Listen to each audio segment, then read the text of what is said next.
नमस्कार मित्रों, आज के वीडियो में XRP नाम के क्रिप्टो कॉइन के बारे में जानेंगे। क्यों? वो तो उसको जानने के बाद पता चलेगा। देखिए, आप क्रिप्टो से जुड़े हो या न हो, बिटकॉइन या क्रिप्टो करेंसी जैसे शब्दों को अब तक सुने हो या न सुने हो, परंतु इतना तो जीवन में देखा होगा कि मोबाइल आने से पहले लोग कागज की नोटों से चीज वस्तु खरीदते थे। आज सिर्फ मोबाइल से, UPI से रुपये का पेमेंट करके दुकानों में लोगों को चीज वस्तु खरीदते हुए देख रहे हैं। बिना कागज की नोट या रुपये के सिक्कों के दिए बिना ही कैसे खरीदारी होती है? दुकानदार को ग्राहक के मोबाइल से रुपया ऐसे कैसे मिलता है कि वो अपने दुकान की चीज वस्तुएं दे देता है, मतलब एक तरह से बेच देता है। तो इसके लिए आपको रुपये का ये नया स्वरूप जानने की जरूरत होगी, जो मोबाइल में नंबर के स्वरूप में होता है। ये जानने के बाद उससे भी आगे इसी रुपये का नया डिजिटल स्वरूप यानी क्रिप्टो स्वरूप भी जानने की जरूरत पड़ेगी, क्योंकि भविष्य में दो बैंकों के बीच क्रिप्टो के स्वरूप में रुपया, डॉलर, पाउंड जैसी मुद्राएं ट्रांसफर होगी। अभी जो UPI से पेमेंट होता है वो असल में तो दो बैंक अकाउंट के बीच पैसा ट्रांसफर होता है। आपका मोबाइल आपके बैंक अकाउंट का काम करता है, ये एक तरीका हुआ। दूसरा तरीका है आपका मोबाइल आपके बटुए का काम करता है। जिस प्रकार से बैंक अकाउंट में और जेब के बटुए में रखे हुए पैसे अलग अलग होते हैं, उसी प्रकार मोबाइल में दो अलग अलग ऐप हो सकती है, जिसमें से एक ऐप बैंक अकाउंट का काम करे और दूसरी ऐप बटुए का। आप दुकानदार को अपनी जेब से 10 रुपये का नोट देते हैं तो ये कैश रुपये का लेन देन हुआ। सोचो, आपका मोबाइल अगर आपके बटुए का काम करे तो रुपये कैसे ट्रांसफर होंगे, किस प्रकार से जाएंगे? क्योंकि UPI में तो मोबाइल आपके बैंक अकाउंट का काम करता है, न कि बटुए का। देखो, बैंक अकाउंट में भले 10,000 रुपये पड़े हों, परंतु जेब के बटुए में 500 रुपये होते हैं। मोबाइल को डिजिटल बटुआ बनाएंगे तो मोबाइल में भी सिर्फ 500 रुपये रख सकते हैं। कैसे? तो भाई, उसके लिए पहले मोबाइल को बटुआ बनाना है, यानी डिजिटल वॉलेट बनाना है, और उसके बाद उस वॉलेट में रुपया रखना है तो रुपये को क्रिप्टो करेंसी का स्वरूप बनाना पड़ेगा। रुपये, डॉलर, पाउंड जैसी करेंसियों को नए जमाने का डिजिटल स्वरूप देना पड़ेगा। लक्ष्मी जी को यह क्रिप्टो का स्वरूप देने के लिए इंटरनेट की ब्लॉकचेन तकनीक काम में आती है। तो इस प्रकार आज नहीं तो कल सबको कभी न कभी क्रिप्टो के बारे में जानकारी लेने की जरूरत पड़ेगी ही पड़ेगी। अब जानते हैं XRP क्या है। XRP एक डिजिटल पैसा है, क्रिप्टो करेंसी है, जो रिपल लैब्स नाम की कंपनी ने बनाया है। ये बिटकॉइन जैसा ही है, लेकिन इसका मकसद थोड़ा अलग है, काम करने का तरीका अलग है। डॉलर, पाउंड, रुपये, रूबल जैसी मुद्राओं को एक कंट्री से दूसरी कंट्री में स्पीड में और सस्ते तरीके से भेजने के लिए बनाया गया है। XRP के बारे में डिटेल में जानेंगे, उससे पहले रिपल लैब्स की कहानी जानते हैं। ये रिपल की वेबसाइट है। बैंकों के लिए काम की ये रिपल लैब कंपनी अमेरिका देश के कैलिफोर्निया में है। रिपल लैब्स की शुरुआत 2012 में हुई थी। पहले इस कंपनी का नाम ओपन कॉइन था, लेकिन बाद में इसे रिपल लैब्स कर दिया गया। इसे 3 इंजीनियरों ने शुरू किया था। इनका आइडिया यह था कि बैंकों के बीच पैसा ट्रांसफर करने के लिए तेज और सस्ता तरीका बनाया जाए, और इन्होंने बनाया। इंटरनेट की खोज तो हो चुकी थी। वर्ष 2012 में इन्होंने XRP लेजर नाम की एक खास ब्लॉकचेन तकनीक बनाई। उसी ब्लॉकचेन पर XRP नाम की क्रिप्टो करेंसी बनाई। तो XRP एक क्रिप्टो करेंसी है। XRP की टोकनोमिक्स देखें तो 2012 में 100 बिलियन टोकन्स बनाए गए थे। अब कोई XRP टोकन नहीं बनेगा, जो है बस वही 100 बिलियन टोकन्स है। डिस्ट्रीब्यूशन की बात करें तो 20% टोकन यानी 20 बिलियन XRP इसके 3 फाउंडर्स को मिले। बाकी 80 बिलियन XRP रिपल लैब्स को दिए गए, ताकि वो प्रोजेक्ट को आगे बढ़ाने और सिस्टम को चलाने के लिए इसे इस्तेमाल कर सकें। लेकिन रिपल ने किया क्या? सभी XRP एक साथ मार्केट में नहीं डाले। 2017 में उन्होंने 55 बिलियन XRP को एक एस्क्रो अकाउंट में लॉक कर दिए। इसका मतलब ये है कि ये टोकन्स धीरे धीरे रिलीज होंगे, ताकि मार्केट में अचानक बहुत सारा XRP न आए और इसकी कीमत पर बुरा असर न पड़े। हर महीने 1 बिलियन XRP टोकन्स को बाहर निकाला जाता है।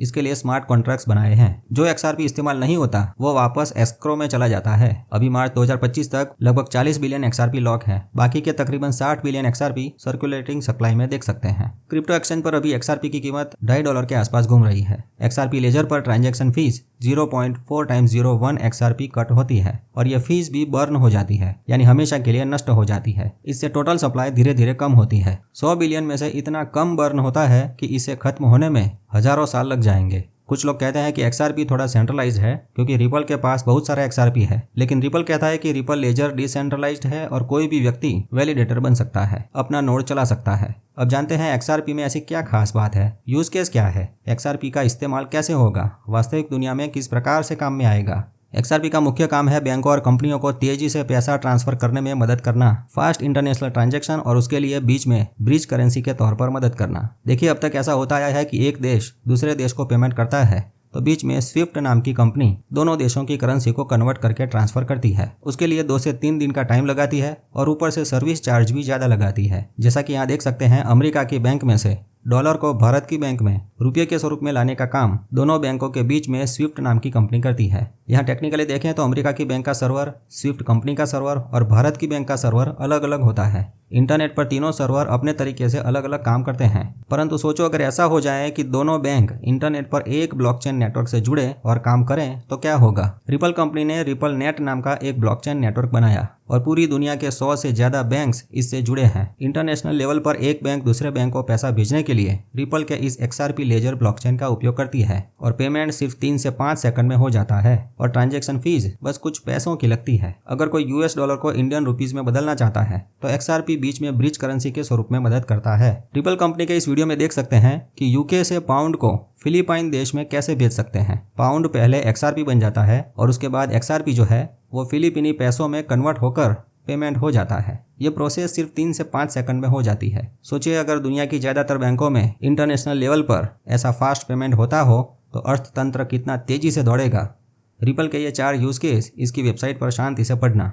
यूरोप में अभी 27 मार्च को डिजिटल यूरो कॉन्फ्रेंस का आयोजन हुआ था जिसमें स्विफ्ट और रिपल के साथ साथ अग्रणी बैंक के डायरेक्टर्स ने भाग लिया था। इस वेबसाइट पर उन सब के फोटोज देख सकते हैं। नीचे थोड़ा स्क्रॉल करके आएंगे तो बैंकों के नाम और लोगो भी देख सकते हैं। इसके अलावा रिपल का अफ्रीका में चीपर कैश ऐप के साथ टाई अप हुआ है।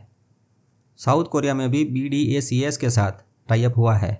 जापान में तो SBI रिपल एशिया के साथ रिपल का टाई अप कब से हुआ है। भारत में कोटक महिंद्रा बैंक और एक्सिस बैंक ने वर्ष 2018 में रिपल नेट ब्लॉकचेन आजमाया है। रिपल को दुबई में अभी हाल ही में क्रिप्टो पेमेंट सर्विस के लिए मंजूरी मिल गई है। तो अब XRP यहाँ तक रुकने वाला नहीं है। XRP लेजर अब डिसेंट्रलाइज्ड पब्लिक ब्लॉकचेन बन चुका है। ओपन सोर्स प्रोजेक्ट है, आगे डेवलपमेंट हो रहा है।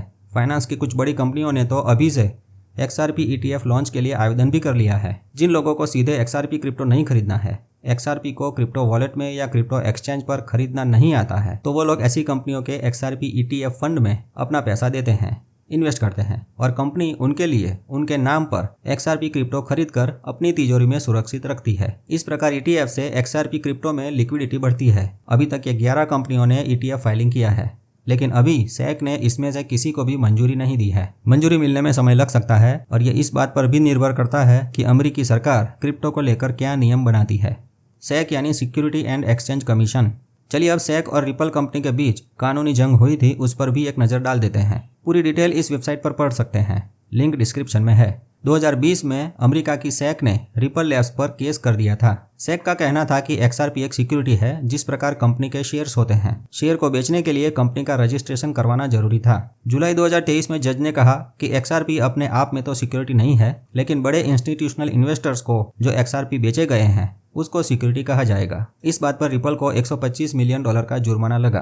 अब मार्च 2025 में SEC ने अपना अपील ड्रॉप कर दिया और रिपल ने सेटलमेंट के तहत सिर्फ $50 मिलियन देने की बात की है। यूँ कहो अब यह केस लगभग खत्म हो चुका है और XRP को लेकर कोई बड़ी परेशानी नहीं है। कोर्ट के फैसले से अब क्रिप्टो के स्पष्ट कानून बनाने के दिशा निर्देश मिले हैं। अगर 2025 में क्रिप्टो के लिए साफ नियम बनते हैं तो XRP का भविष्य उज्जवल हो सकता है। अमेरिका में क्रिप्टो के कानून बनाने के लिए प्रेसिडेंट मिस्टर ट्रम्प जी ने आदेश भी दे दिया है। इस फोटो में ट्रम्प जी के साथ रिपल लैब के CEO मिस्टर ब्रैड गार्लिंगहाउस नजर आ रहे हैं। इसलिए क्रिप्टो के कानून बनने के बाद क्रॉस बॉर्डर पेमेंट में नया खेल शुरू होगा।